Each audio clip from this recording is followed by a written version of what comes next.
Bismillahirrahmanirrahim. Assalamualaikum warahmatullahi wabarakatuh. Pemirsa Masumi TV dan juga Ahmad Yani Channel dimanapun berada, kita jumpa lagi pada sore hari ini untuk membincangkan suatu topik yang sangat-sangat ramai dibincangkan, dan tentunya juga kita mengelus-elus dada gitu terhadap berita ini, yaitu Kaisang Pangarep dan istrinya naik pesawat mewah mahal ya ke Amerika, dan kemudian kita ketahui biaya sewanya mahal dan kemudian juga pesawatnya saja sudah mahal gitu. Nah, untuk membahas ini kita akan mendengar yang akan kita tanyakan kepada Pak Ketua Umum Partai Masumi, Pak Ahmad Yani ini, tentang kira-kira apa sih hukumnya kalau seperti ini soal hedonisme dan juga tentang anak presiden, apa gratifikasi atau apa gitu. Kira-kira seperti itu. Nah, Assalamualaikum Pak Ahmad Yani. Waalaikumsalam warahmatullahi wabarakatuh. Ya, memang dalam beberapa hari menjadi viral nih Pak Eri, perilaku hedonis yang dilakukan oleh Kaisang dan istrinya, yang kebetulan anak Presiden Jokowi yang berpergian ya, ke Amerika menggunakan pesawat charteran atau pesawat pribadi. Tadi ya memang harga pesawatnya juga cukup mahal itu. Itu kan udah menembus angka di atas ratusan miliar ya. 1,3 triliun rupiah. Rupiah ya. Ya, dan kita harga sewanya berapa? 8 miliar lebih. Sekitar 8 miliar ya. Nah, yang jadi persoalan bukan tidak hanya perilaku kehidupan yang hedonis, memamer-mamerkan dan sebagainya, seperti pada waktu yang bersamaan rakyat mengalami penderitaan luar biasa. Di sisi lain rakyat kita di Aceh, rakyat kita di Sumatera, rakyat kita di Papua, Kalimantan, ada yang mau makan pun susah seperti itu. Ini kan empati dan simpatinya tidak muncul seperti itu. Ditontonkan oleh anaknya presiden. Tapi kita tidak mau masuk ke wilayah personal yang disebut hedonis tadi seperti itu. Itu kan wilayah yang walaupun sebenarnya ada tata kelola pemerintahan yang ditetapkan oleh MPR pada waktu, tata cara kehidupan yang beretika, ya kan, dalam rangka penyelenggaraan negara yang dilakukan oleh pejabat-pejabat. Dan ini kan kebetulan ini anaknya Presiden Jokowi. Yang jadi masalah yang belum banyak diangkat Pak. Apa itu? Jadi kira-kira sumber pendanaan. Nah, iya itu dia, sumber pendanaan. Belum banyak itu mengangkat. Sumber pendanaannya dari mana? Ya kan, tidak hanya sekedar biayanya, kan ada biaya-biaya lain, biaya hotelnya dan lain sebagainya, beli apa yang dibeli, kan yang dibeli dan sebagainya, belum lagi turun, tidak masuk pemeriksaan biaya cukai langsung dibawa ke mobil kan, itu sudah melanggar tata cara prosedural. Biaya cukai yang ada di Halim harusnya diperiksa, ditanya seperti itu. Nah, yang jadi persoalan ini sumber dananya dari mana? Saya mendapat informasi ini ada partisipasi pihak swasta. Nah, artinya kalau ada partisipasi pihak swasta, ini ada namanya gratifikasi. Ini gratifikasi ini. Nah, ini kalau gratifikasi masuk rumputnya tindak pidana korupsi. Nah, ini yang menurut saya ini menjadi persoalan. Harusnya institusi penegak hukum, khususnya KPK, ya kan, jangan hanya berani menggertak, ya kan, menggunakan instrumen hukum untuk lawan-lawan politiknya Jokowi. Nah, sekarang pada anaknya Jokowi bagaimana ini? Kan bisa diusut. Siapa yang biaya dari mana? Seperti itu. Atau kepentingan, jangan-jangan ada kepentingan yang lagi main proyek di Indonesia, atau yang lagi ingin memperpanjang konsesi, apakah konsesi tambang, apakah konsesi hutan. Itu yang kita belum tahu. Yang harusnya clear. Kalau menurut saya ini ada dugaan kuat, gratifikasi bisa masuk. Asli gratifikasi bisa, suap menyuap bisa, kan kaitannya juga dengan pejabat negara, apa namanya, presiden ya, yang punya tentunya punya banyak proyek-proyek atau segala yang di mata pengusaha itu tentunya perlu untuk memperlancar. Nah, untuk memperlancar itu makanya ada gratifikasi atau suap menyuapnya. Nah, itu gitu. kan dari sewanya, belum dia berangkat, dia yang dibeli di sana apa, hotelnya barang-barang bagaimana, siapa yang membiayai. Saya lihat dia pulang itu menenteng tas apa ya, kotak yang nggak tahu ya. Kalau di media sosial tuh ada Dior. Tas Dior itu di atas 50 juta itu. Ada lagi itu apa namanya, dorongan bayi dan lain sebagainya. Saya nggak tahu apa itu yang disebut oleh Ibu Megawati dalam pidatonya yang menggebu-gebu kemarin itu. Seorang anak presiden yang bla bla bla bla. Apa yang dimaksud ke Kaisang saya nggak paham. Tapi ini kita harus minta kepada penyidik KPK atau institusi KPK, ya KPK lah, untuk segera menindaklanjuti paling tidak full bucket dulu deh.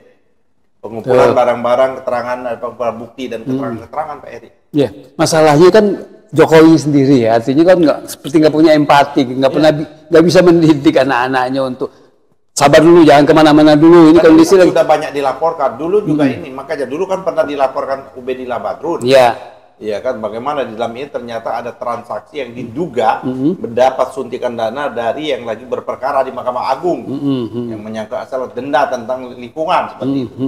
Nah, ini sekarang ini apa seperti itu? Nah, jadi menurut saya ini tidak hanya sekedar kehidupan memang hedonis, itu juga jelas dia ya kan, bagaimana dia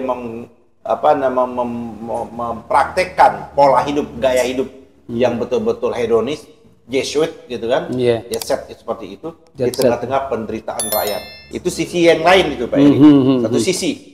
Tapi sisi yang lain yang tidak kalah penting harus mengusut sumber pendanaannya ini dari mana.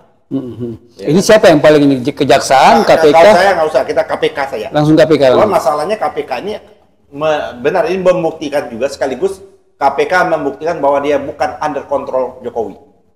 Buktiin dong. Ya, harus buktiin ya, dia berani artinya. Kalau oke. Enggak, yang kasusnya Ubaidah Badrun aja belum. Nah, belum sampai sekarang. Ubaidah Badrun terbuka. Belum lagi kasus-kasus yang lain. Kan dia mendapat juga suntikan dana. Pada waktu itu bagaimana mendapat suntikan puluhan miliar kan? Dalam kapasitas apa? Yang ini yang menurut saya harus tuntas. Kenapa? Tidak mungkin orang mau menyuntik dana puluhan miliar itu kalau dia bukan anaknya Jokowi.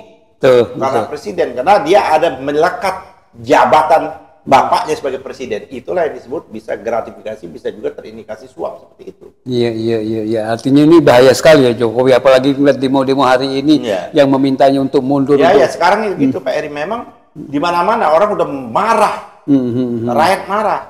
Di mana saya lihat Jogja, Semarang, Bandung, Purwokerto, Jakarta, Medan, Makassar, Palembang, Surabaya, semua hampir rata-rata di samping menyangkut masalah pilkada tadi, tapi ada sudah mulai adili Jokowi.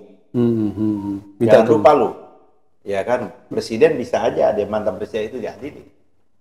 Ini kalau misalnya apa namanya, selama ini kita tahu Jokowi sederhana, hidupnya begini. Ya itu pada waktu kampanye. Itu kampanye 2014. Kampanye 2014 ya memang mungkin belum ada. Setelah itu, coba cek tas Ibu Iriana, ya ke tas, cek udah pernah disorot, kan? Pak Jokowinya juga sendiri seperti itu.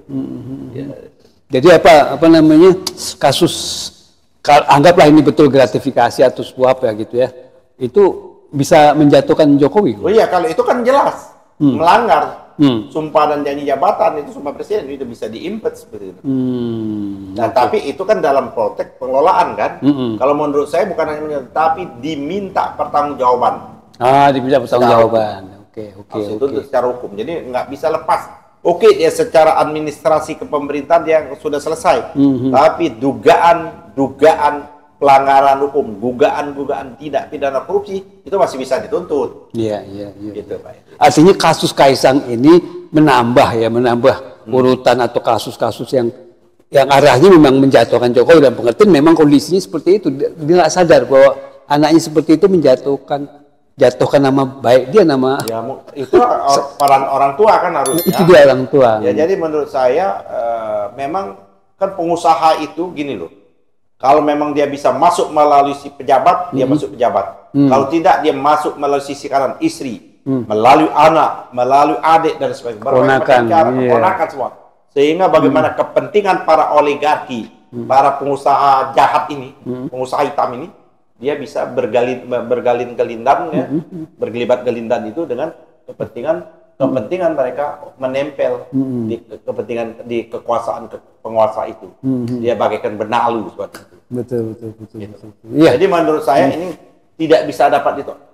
Pola hidup sederhana itu sudah dipraktekkan oleh orang-orang tua kita yang dahulu. Ini katanya Jokowi sederhana, bagaimana sederhana seperti itu.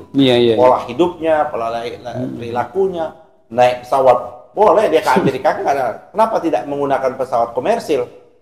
Ya seperti itu kan, komersil dia bisa menggunakan bisnis kelas kan biasa aja karena jalan jauh. Tapi menyewa, ya kan luar biasa. Pribadi gitu. Ya, seperti itu. Kalau dulu kan awal-awal 2014 tempoh hari kan Jokowi pernah Ya, kita itu akan kan naik pesawat naik itu kan ke Singapura. naik ke Singapura, Nah, ekonomi di ekonomi. tengah gimmick. Gimik. Itu dalam rangka dia Betul. Menipu. pencitraan. Pencitraan itu kan menipu. Pencitraan itu tidak sesuai dengan makna hakikat aslinya, tidak genuine. Benar. Berarti itu adalah gincu, itu adalah topeng, dan itulah penipuan. Yang dilakukan banyak ya begitu kan. Betul. Naik dan banyak ceritanya. Ya, kan? Ini Apa- kan bermula juga dari mobil SMK. Itu juga ada gimmick juga kan. Ada gimmick luar biasa itu. Sampai sekarang masih belum ada Ya, kejelasannya saya juga. kira kita minta kepada aparat penegak hukum khususnya KPK untuk mengusut tuntas kepergian si Kaisang ke Amerika ini, apakah betul biaya pribadi, kalau pribadi dari mana biayanya itu, ya kan? Atau ada dugaan ada aktor lain pihak swasta. Kalau itu terjadi maka mungkin ada dua, kalau nggak gratifikasi ada suap. Oke, terima kasih Pak Ketum. Demikian pemirsa TV Masumi dan Ahmad Yani Channel, kita akhiri. Menarik sekali tadi ulasan dari Pak Ketua Umum tentang Kaisang yang naik pesawat pribadi dan siapa sumber dananya, siapa sponsornya, itu yang harus dilacak oleh KPK. Demikian, terima kasih. Billahi taufiq wal hidayah. Wassalamualaikum warahmatullahi wabarakatuh.